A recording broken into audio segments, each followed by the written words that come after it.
Capítulo 21. A codificação do direito. Sumário. 116. Aspectos gerais. 117. Conceito de código. 118. A incorporação. 119. A duração dos códigos. 120. Os 116. Aspectos gerais 117. Conceito de código 118. A incorporação 119. A duração dos códigos antigos. 121. A era da codificação. 122. Os primeiros códigos modernos. 123. A polêmica entre Thibault e 121. A era da codificação 122. Os primeiros códigos modernos. Savigny. 124. O Código Civil Brasileiro de 1916 e o de 2002. 125. A recepção do direito estrangeiro. 116. Aspectos gerais. A importância do direito não está apenas em seu conteúdo, nos fatos que disciplina e nos valores que elege, está também na forma como se apresenta.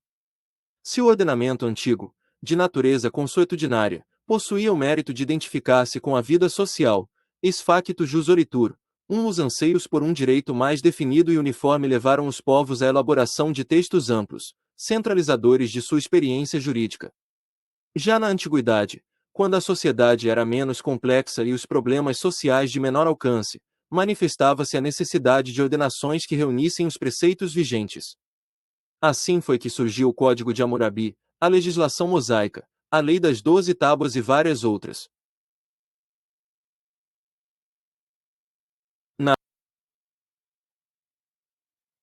Na atualidade, com a vertiginosa evolução científica, tecnológica e industrial, que não se condicionam inteiramente aos imperativos éticos, mas sobretudo aos interesses econômicos, ampliam-se as questões sociais, multiplicam-se os tipos de conflitos humanos e as instituições jurídicas, para atenderem aos novos desafios, não podem caminhar pelo compasso lento dos costumes. Para que o direito não se revele impotente diante dos novos fatos, é indispensável que se atualize pelo processo renovado de elaboração de leis. O direito simplesmente legislado, disperso em numerosas leis, não atende, também, às exigências de segurança jurídica. Além de dificultarem o conhecimento do modelo jurídico, essas leis extravagantes não formam uma comunidade coerente e escapam, ainda, ao pleno controle do próprio legislador. A sistematização do direito exige, forçosamente, a concentração das normas em textos devidamente organizados. Esse objetivo pode ser realizado pela codificação ou pela incorporação. A primeira refere-se aos códigos e a segunda, às consolidações. 117. Conceito de código. Código é o conjunto orgânico e sistemático de normas jurídicas escritas e relativas a um amplo ramo do direito. Nesta acepção, o Código Civil da Prússia, de 1794, foi o primeiro ordenamento elaborado em bases científicas. O Código reúne, em um só texto, disposições relativas a uma ordem de interesse. Pode abranger a quase totalidade de um ramo, como o Código Civil, ou alcançar apenas uma parcela menor da ordem jurídica, como é a situação, por exemplo, do Código Florestal. Não é a quantidade de normas que identifica o código. Este pode apresentar maior ou menor extensão. Normalmente constitui-se por um amplo desenvolvimento, pois a regulamentação de uma ordem de interesse é sempre uma tarefa complexa. Há leis que são extensas e não constituem códigos. Fundamental é a organicidade, que não pode deixar de existir. O código deve ser um todo harmônico, em que as diferentes partes se entrelaçam, se complementam. A aplicação do código é análoga ao funcionamento do organismo animal. Neste, os órgãos diversos conjugam as suas funções e nenhum possui autonomia. As partes que compõem o código desenvolvem uma atividade solidária, há uma interpenetração nos diversos segmentos que o integram. Daí dizer-se que os códigos possuem organicidade. As disposições, consideradas individualmente, não possuem sentido e constituem uma temeridade a leitura isolada de preceitos, sem o conhecimento prévio do conjunto em que se inserem. A íntima vinculação existente entre as partes de um código influencia nos critérios de interpretação.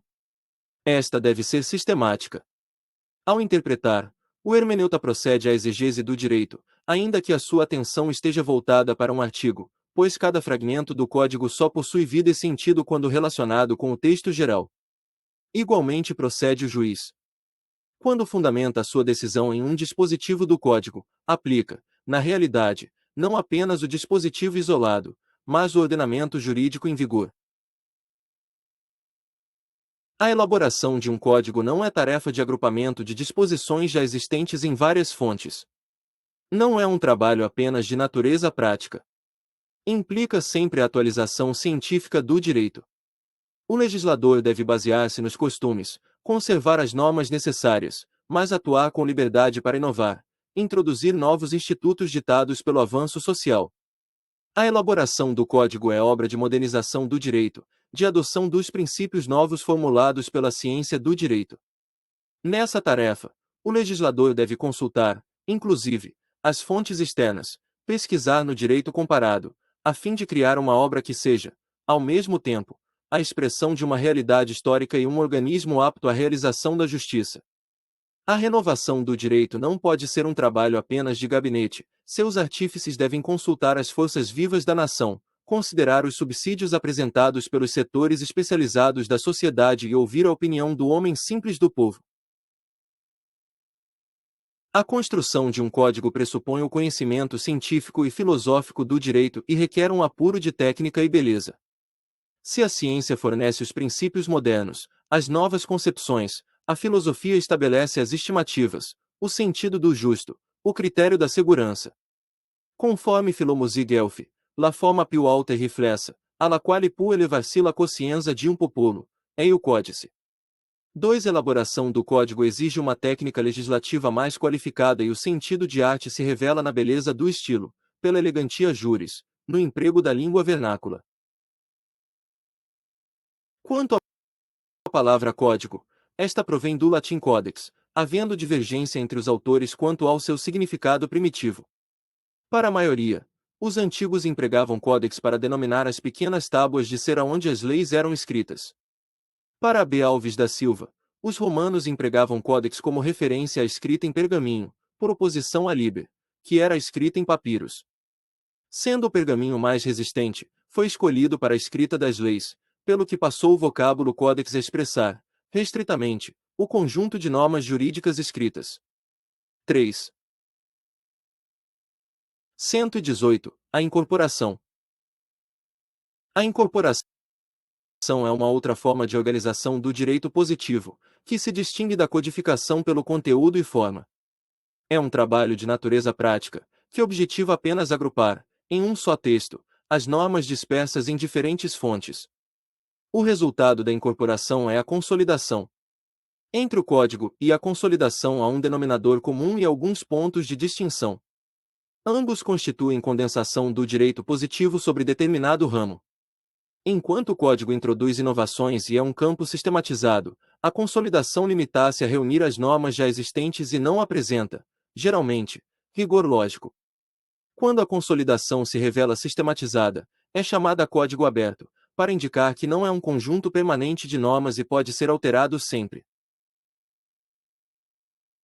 A consolidação é uma alternativa útil ao legislador, nas seguintes condições: a. Quando é urgente a necessidade de organização do direito vigente, pois o seu preparo é mais rápido do que o de um código. B. Como etapa preparatória à elaboração de um código.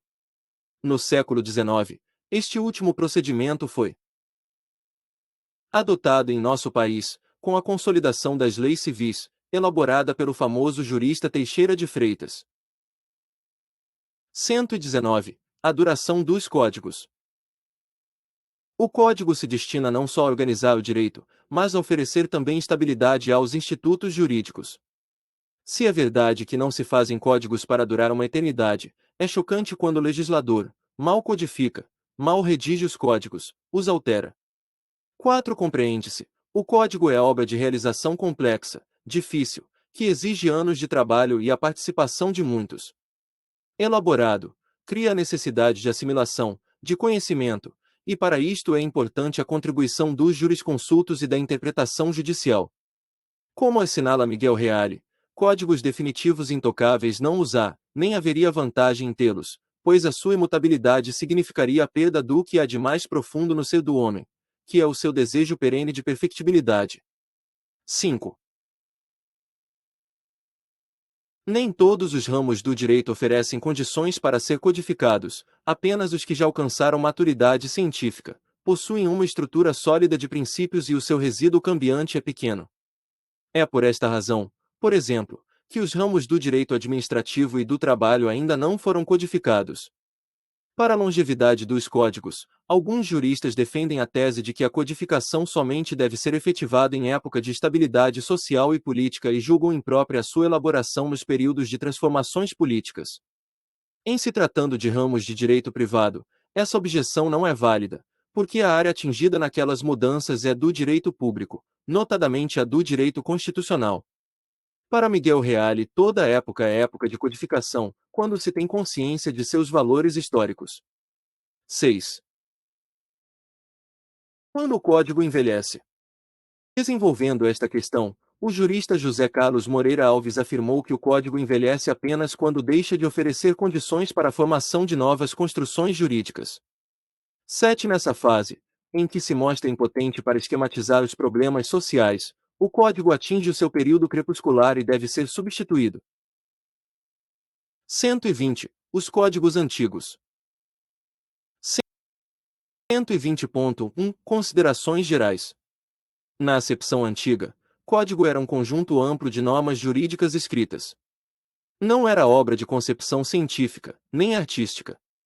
A sua organização não obedecia a uma sequência lógica, e, normalmente, não passava de simples compilação dos costumes, de condensação das diferentes regras vigentes.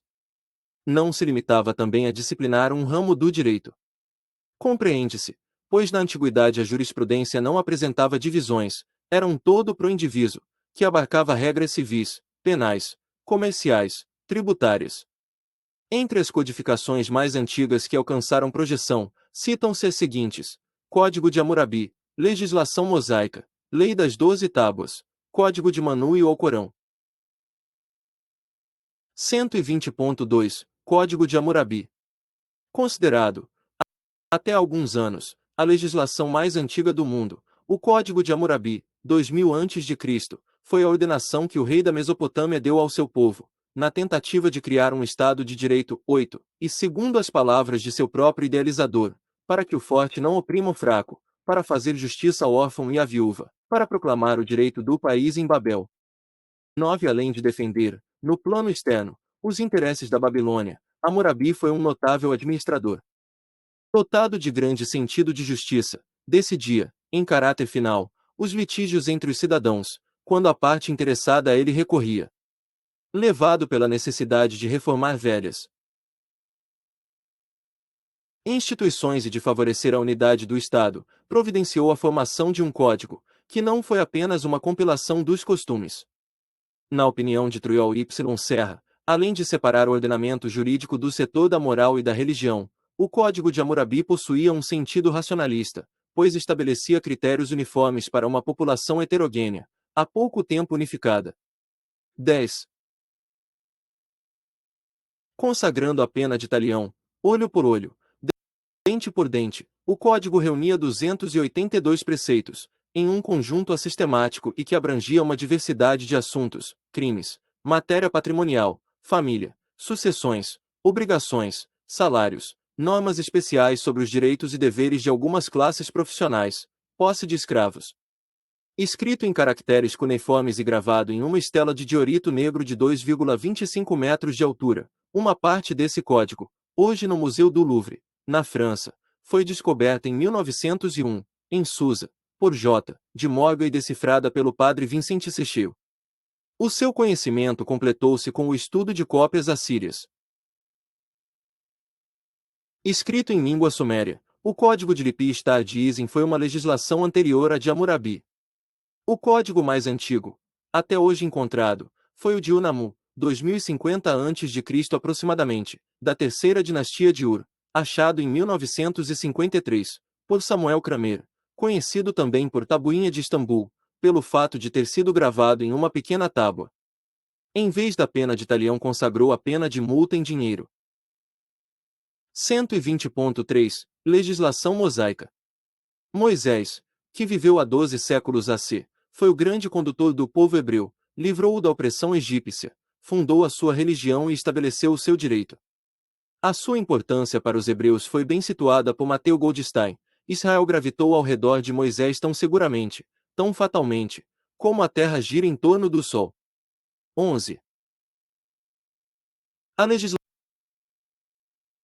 que o profeta concebeu acha-se reunida no Pentateuco, um dos códigos mais importantes da antiguidade e que se divide nos seguintes livros: Gênesis, Êxodo, Levítico, Números e Deuteronômio. O núcleo desse direito é formado pelo famoso Decálogo, que Moisés teria recebido de Deus, no Monte Sinai. Apesar de consagrar a lei de talião, a sua índole era humanitária, pois previa assistência especial para as viúvas e para os órfãos, socorro aos pobres, ano sabático, proibição da usura. Tão extraordinária foi essa legislação, que Ampère afirmou, ou Moisés possuía uma cultura científica igual à que temos no século XIX, ou era inspirado. 12. 120.4 Lei das 12 Tábuas. Elaborada no século V a.C., a Lex Dodecim-Tabularum foi a primeira importante lei romana. Surgiu de uma incansável luta da classe dos plebeus, que pleiteava a codificação das instituições jurídicas, como forma de se evitar o jus incertum, e a igualdade de direitos entre as classes sociais. O conhecimento do direito, anteriormente, era privilégio da classe patrícia. Após 10 anos de reivindicações, o Senado aqueceu ao pedido. A comissão que preparou o texto foi constituída por 10 membros, nenhum plebeu, e que foram chamados decêmviros. Durante a fase de elaboração, um grupo, formado por 3 observadores, viajou para a Grécia a fim de estudar as leis de Salã. Quanto ao resultado prático dessa viagem, prevalece a tese de que, se trouxe alguma influência à nova legislação, esta foi em grau mínimo, porque a lei das 12 tábuas expressou bem o espírito do povo romano. Estavam nela, estratificados, o sangue, os nervos e o espírito de Roma. 13. Quanto aos seus caracteres, há controvérsias. Determinados historiadores chegaram a negar a autenticidade da lei, porque as tábuas não foram encontradas, enquanto a maior parte dos estudiosos informa que o texto foi inscrito em madeira, alguns poucos entendem ter sido em bronze. Entre as disposições constantes no documento, algumas eram de extrema crueldade. É lícito matar os que nascem monstruosos, seja lícito ao pai e à mãe, banir, vender e matar os próprios filhos. A concisão e clareza com que os seus preceitos foram escritos facilitaram a efetiva aplicação da lei. 120.5 Código de Manu. Escrito em sânscrito e elaborado entre o século II a.C. e o século II depois de Cristo, o Código de Manu foi a legislação antiga da Índia, que reunia preceitos não só de ordem jurídica, mas também de natureza religiosa, moral e política. Não chegou a alcançar a importância e a projeção obtidas pelo Código de Hammurabi e a Lei Mosaica. Da premissa de que a humanidade passa por 4 grandes fases, que marcam uma progressiva decadência moral dos homens, os idealizadores do Código julgavam a coação e o castigo essenciais para se evitar o caos na sociedade. Segundo Jaime de Altavilla, Manu teria sido apenas um pseudônimo a encobrir o seu verdadeiro autor, que foi a classe sacerdotal. 14 Atribuindo uma origem divina ao direito, a sua efetividade estaria garantida, pois passaria a ser respeitado e acatado pela fé religiosa. Esse código objetivou favorecer a casta Brahmani, formada pelos sacerdotes, assegurando-lhe o comando social. Um simples exemplo revela a superioridade dessa casta: se um homem achasse um tesouro, deveria ter dele apenas 6 ou 10%, conforme a casta a que pertencesse. Se um Brahmani, teria todo o tesouro, e se fosse o rei, apenas 50%. 15 Além de injusto, o código de Manu era obscuro e impregnado de artificialismo. 120.6 Alcorão. Do início do século VII, Alcorão, ou simplesmente Corão, é o livro religioso e jurídico dos muçulmanos. Para os seus seguidores, não foi redigido por Maomé, que não sabia escrever, mas ditado por Deus ao profeta, através do arcanjo Gabriel. Fundamentalmente religioso, apresenta descrições sobre o inferno e o paraíso e adota o lema: Alá é o único Deus e Maomé o seu profeta. O seu conteúdo normativo revelou-se insuficiente na prática, o que gerou a necessidade de sua complementação através de certos recursos lógicos e sociológicos.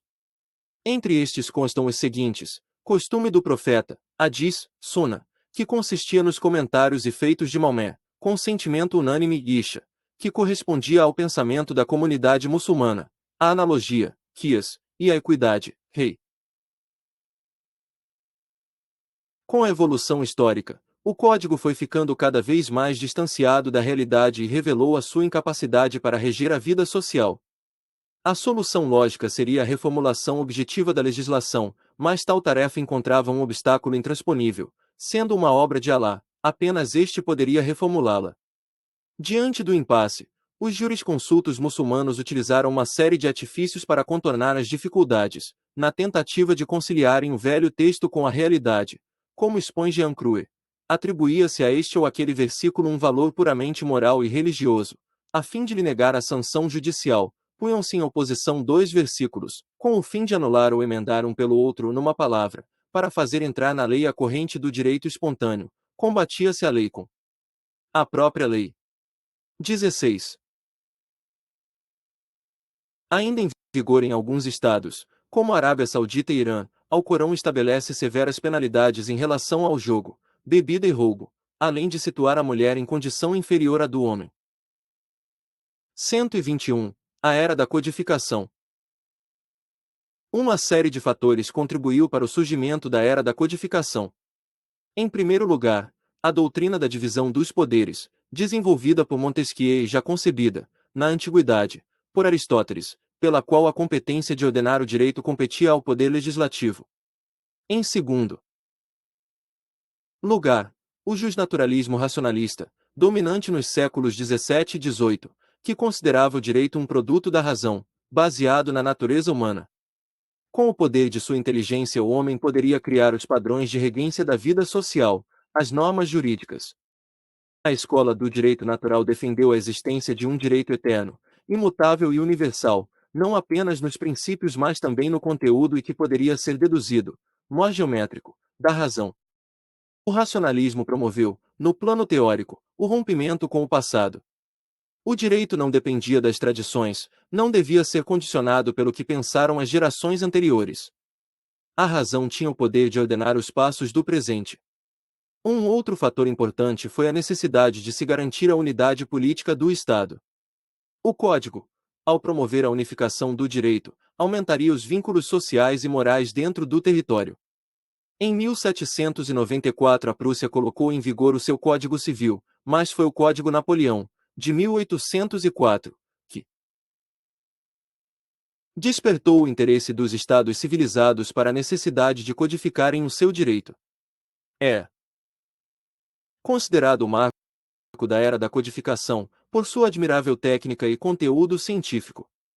O constitucionalismo, que surgiu no século XVIII com a Constituição norte-americana de 1787 e a francesa, de 1791, é indicado por Edgar de Godoy da Mata Machado como o primeiro responsável pelo prestígio da lei, como gênese do Jus Scriptum. 17. 122. Os primeiros códigos modernos. 122.1 O Código Civil da Prússia. O primeiro processo codificador, formulado em base científica, foi o Código Civil da Prússia, que entrou em vigor em 1º de junho de 1794. A pedido de Frederico I, Coxegy elaborou um projeto que denominou por Jus Naturae Privatum, não aproveitado por seu cunho excessivamente racionalista e o seu alinhamento às fontes históricas. Em 1780, Frederico II confiou a realização de um novo estudo a Consigliere von Carmer. De seu trabalho resultou a aprovação do Código, mas a sua elaboração, conforme observa Joelle Solari, contou com a participação de muitos juristas, de especialistas em direito romano, germânico, como também de conhecedores da doutrina do direito natural. Caracterizado principalmente por sua concisão e clareza, esse código não se limitou ao direito privado. As suas fontes foram o direito romano e germânico e as doutrinas de Wolff. 122.2 O Código Napoleão. O Código Civil francês, que entrou em vigor em 1804, traduziu uma aspiração nacional. Antes da codificação, o ordenamento jurídico era diversificado. Ao norte vigoravam as normas costumeiras, da época dos carolíngios e, ao sul, o direito escrito, baseado no direito romano. Entre 1667 e 1747, visando a unificação e reforma do direito privado, Luís XIV e Luís XV editaram 3 ordenações, consideradas pela doutrina como os primeiros ensaios de um código para a França. Com a Revolução Francesa e Napoleão Bonaparte no poder, iniciou-se, em 1800, o trabalho de elaboração do código que viria a ser considerado o mais importante do mundo, marco da era da codificação, não apenas por seu significado histórico, mas também por seu valor intrínseco. A comissão que o elaborou foi constituída pelos seguintes membros: Tronchet, presidente e especialista em direito costumeiro e direito revolucionário; Maleville, secretário e conhecedor do direito romano; Bigot, Préameneu e Portalis, o filósofo da comissão. As obras dos juristas cujas, Domat e Potier, influenciaram os trabalhos da comissão. Napoleão Bonaparte não se limitou a constituir a comissão, mas acompanhou os seus estudos e participou de algumas discussões, sobretudo quando os assuntos eram de interesse do Estado. Aos membros da comissão, formulava 2 perguntas: é justo, é útil? Esse código, por sua técnica apurada e conteúdo moderno e científico, exerceu importante influência no direito de muitos estados, sendo que alguns chegaram a adotá-lo com poucas alterações, conforme se deu com diversos estados italianos e também com alguns não anexados à França, no início do século XIX, como Mônaco, Código de 1818, Bolívia, Código de 1830, Romênia, Código de 1864. Influenciou, ainda, a legislação da Escócia, Filipinas, Holanda, Japão, de um modo geral, a dos países filiados ao sistema continental de direito, como a da Alemanha e a do Brasil, no início do século XX. O que os franceses desejavam, haviam conseguido: um direito unificado e de grande valor cultural.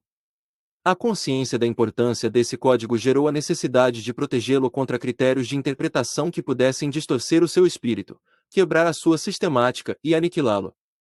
A notável conquista não foi útil apenas ao povo, mas à própria classe dos profissionais do direito, que passaria a operar com normas claras e objetivas. O interesse em preservar a inteireza do código motivou a formação da Escola da Exegese, que reuniu juristas de renome: Demolombe, Laure, Marcadet, Troplo, Bugner e vários outros. Para os adeptos dessa escola, o Código Napoleão era a única fonte do direito francês e que não apresentava falhas ou lacunas, e a missão do intérprete seria apenas a de revelar a mens legislatoris, a vontade do legislador. Entre as célebres afirmações desses juristas, destacam-se as seguintes: eu não conheço o direito civil, não ensino mais do que o Código Napoleão Bugner. Os textos antes de tudo Demolombe, toda a lei, mas nada além da lei Albre. Inspirado na filosofia racionalista e no individualismo, bem como nas ideias liberais da época, o Código não foi uma elaboração meramente intelectual, pois considerou os costumes vigentes, o direito romano, as ordenações reais e a legislação promulgada entre 1789 e 1804.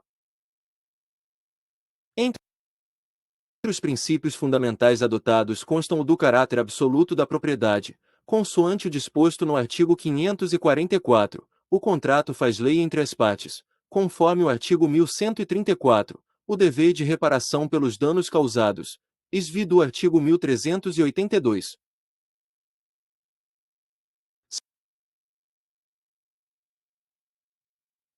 Se o código foi elogiado por muitos juristas, como Mignet, para quem ele era a carta imperecível dos direitos civis, servindo de regra à França e de modelo ao mundo, e por Miguel Reale, que declara: pode considerar-se pacífico o reconhecimento de que é com o Código Civil de Napoleão que tem começo a ciência jurídica moderna, caracterizada sobretudo pela unidade sistemática e o rigor técnico-formal de seus dispositivos. 18 As críticas, contudo, não faltaram. Alguns o acharam antidemocrático. Para Joseph Chamont ele era o código do patrão, do credor e do proprietário. Edmond Picard referiu-se a ele como a epopeia burguesa do direito privado, e Claren afirmou, o Código Civil feito para os ricos. 19. Napoleão Bonaparte não escondia o seu orgulho pela grandiosidade do código. Minha glória não é ter vencido 40 batalhas. Waterloo apagará a lembrança de tantas vitórias. O que nada ofuscará, o que viverá eternamente, é o meu Código Civil. O código, que ainda se acha em vigor com numerosas alterações, teve o seu nome muitas vezes modificado. Foi promulgado sob o título Código Civil dos Franceses, denominação inadequada, porque não se destinava apenas aos cidadãos franceses. A segunda edição, de 1807, substituiu o nome para Código Napoleão, mas, em 1816, voltou-se ao nome primitivo. Quando Napoleão III assumiu o poder, em 1852, restituiu o nome de Código Napoleão, posteriormente alterado para Código Civil Francês, denominação, ao que parece, definitiva. 122.3 O Código Civil da Áustria. Influenciado pela doutrina filosófica de Kant, em 1812 surgiu o Código Civil da Áustria, que teve em Francisco Zeileiro seu principal artífice. Seguidor das ideias kantianas, esse jurista combateu as tendências iluministas de Martini, que também participou ativamente na preparação do projeto, juntamente com Saint-Joseph. Ao comentar as fontes desse código, declarou que, embora não possa ser classificado entre os que tomaram por base o Código Civil francês, deve-se reconhecer que se aproxima deste código mais do que o faziam os da Baviera e da Prússia. 20 Os costumes germânicos exerceram influência sobre o Código Austríaco, que possuía uma índole individualista e consagrou a igual liberdade para todos, independentemente de religião, nacionalidade e classe social, e reconheceu também que todos os homens possuíam direitos inatos e deveriam ser considerados como pessoas. 123 A polêmica entre Thibaut e Savigny. Na doutrina, o Código Napoleão provocou, na Alemanha, uma célebre polêmica entre os juristas Thibaut e Savigny. Em 1814, Thibaut, professor da Universidade de Heidelberg, publicou a obra sobre a necessidade de um direito civil geral para a Alemanha, defendendo a codificação do direito nacional. A sua exposição é considerada o melhor estudo quanto às vantagens da codificação do direito. Thibaut despertou a atenção da elite intelectual alemã quanto à importância do código, não apenas para efeito de organização do ordenamento jurídico, mas também como fator de unidade nacional. O direito positivo deveria atender, na opinião de Thibaut, a duas exigências, uma de natureza formal e outra de ordem material. A primeira dizendo respeito à clareza e objetividade das normas jurídicas e, a segunda, ao conteúdo das instituições, que deveria estar de acordo com a vontade popular. Lamentavelmente, desabafou Thibaut, não há nenhum país integrante do Reich alemão onde se satisfaça, sequer parcialmente, nenhum só desses requisitos. 21 O caos em que se achava o direito alemão foi apontado por ele. Todo o nosso direito autóctone é um interminável amontoado de preceitos contraditórios, que se anulam entre si, formulados de tal maneira que separam os alemães uns dos outros e tornam impossível aos juízes e advogados o conhecimento a fundo do direito. No mesmo ano, Savigny publicou um livro intitulado Da Vocação de Nossa Época para a Legislação e a Ciência do Direito, no qual combateu as ideias de Thibaut, defendendo, ao mesmo tempo, o costume como a fonte mais legítima de expressão do direito. Para Savigny, a codificação possuía a inconveniência de não permitir que o direito acompanhasse a evolução social, provocando seu esclerosamento. Para ele, todo direito se origina primeiramente do costume e das crenças do povo, e depois, pela jurisprudência, e, portanto, em todas as partes, em virtude de forças interiores, que atuam caladamente, e não em virtude do arbítrio do legislador. 22. Sustentou ainda que não havia, na Alemanha, as condições necessárias para um movimento de codificação, pois, por desgraça, todo o século XVIII tem sido na Alemanha muito pobre em grandes juristas. O pessimismo de Savigny, nesta passagem, é evidente, porque, no início do século XIX, os pandectistas alemães revelavam o seu talento jurídico, que ficou reconhecido mundialmente. A vitória foi creditada, pela história, a Thibaut, de vez que, em 1900, entrava em vigor o Código Civil Alemão, o famoso BGB, Bürgerliches Gesetzbuch. Para muitos, contudo, a vitória foi parcial, pois o código somente entrou em vigor após a morte de Savigny e não seguiu o plano idealizado por Thibaut. Este havia sugerido que o texto apresenta-se duas partes, uma com o antigo ordenamento e a outra reunindo as inovações. 124. O Código Civil Brasileiro de 1916 é o de 2002. No século XIX foram promulgados, em nosso país, o Código Comercial e o Criminal. O primeiro Código Civil Brasileiro foi aprovado em 1º de janeiro de 1916 e entrou em vigor em igual dia e mês do ano seguinte. A sua elaboração foi precedida de várias tentativas em vão. O governo brasileiro confiou ao eminente jurista Teixeira de Freitas, primeiramente, a tarefa de elaborar o anteprojeto do Código. Após organizar a consolidação das leis civis, Teixeira de Freitas iniciou o preparo do anteprojeto, ao qual denominou simplesmente por Esboço de um Código, e que reunia 4.908 artigos. Ao se convencer, durante a elaboração, que deveria ser feito um código de direito privado, unificando o direito civil e o comercial, submeteu a ideia ao governo, que não concordou com a sugestão, motivo pelo qual o jurista abandonou o seu estudo. Por seu valor científico, o esboço influenciou a formação do Código Civil argentino, preparado por Dalmácio Vélez Sarsfield, principalmente em seus 3 primeiros livros. Seguiu-se a tentativa de codificação por intermédio de Nabuco de Araújo, que não chegou a concluir o seu trabalho, por motivo de falecimento. Sob o título Apontamentos de um Projeto de Código Civil Brasileiro, em 1878, Felício dos Santos entregou ao governo a sua contribuição que não foi considerada porque sobreveio a proclamação da República, que implicou amplas reformulações na vida social, política e jurídica do país. Em 1890 o governo confiou a Coelho Rodrigues a elaboração de um anteprojeto que, concluído, foi rejeitado sob o fundamento de que não possuía originalidade e não expressava a realidade nacional. O anteprojeto que se transformou na Lei Nº 3071, de 1 de janeiro de 1916, primeiro Código Civil Brasileiro, foi de autoria do jurista Clóvis Bevilacqua. 23 no Congresso Nacional foi amplamente discutido e sofreu numerosas emendas. É considerado de alto nível científico e técnico e incluído entre os principais códigos do início do século. Consagrou o individualismo jurídico e sofreu a influência das codificações francesa, portuguesa e alemã. Não obstante a boa e reconhecida qualidade do Código Civil de 1916, após 2 décadas, apenas, de sua vigência, iniciaram-se as tentativas de sua reformulação. Em 1941, surgiu o anteprojeto de Código das Obrigações, que teve por autores os juristas Orozimbo Nonato, Hahnemann Guimarães e Filadelfo Azevedo. A ideia, todavia, de unificação das obrigações civis e comerciais não foi aceita. Posteriormente, o governo federal confiou aos juristas Orlando Gomes e Caio Mário da Silva Pereira as tarefas de elaboração, respectivamente, dos anteprojetos de Código Civil e Código das Obrigações.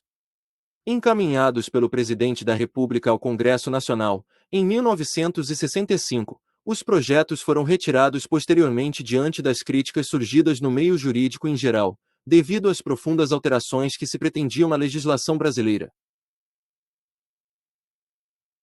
Em 1969, o governo federal convidou o professor Miguel Reale para assumir a coordenação geral da comissão encarregada de elaborar o anteprojeto de Código Civil, que viria, efetivamente, a substituir o Código Bevilacqua.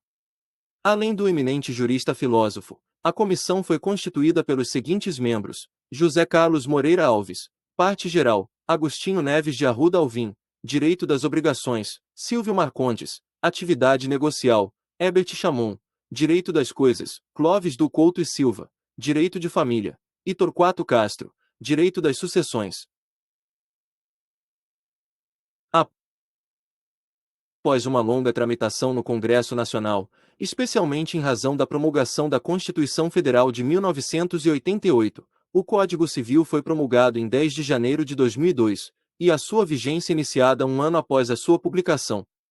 Na Câmara Federal atuou como revisor o deputado Ricardo Fiuza, e no Senado Federal, o senador Josafato Marinho. O novo Códex se assenta em 3 princípios fundamentais: eticidade, socialidade e operabilidade. 125. A recepção do direito estrangeiro. O fenômeno da recepção do direito estrangeiro consiste no fato de um país adotar a legislação estrangeira sobre determinada matéria. Denomina-se jus receptandi o sistema incorporador e jus receptatum o incorporado. A construção do ordenamento jurídico mediante os processos de recepção não pode ser condenada como princípio. O importante a verificar é se a legislação estrangeira se identifica com a realidade social que irá reger. O nacionalismo não é um valor positivo no campo científico.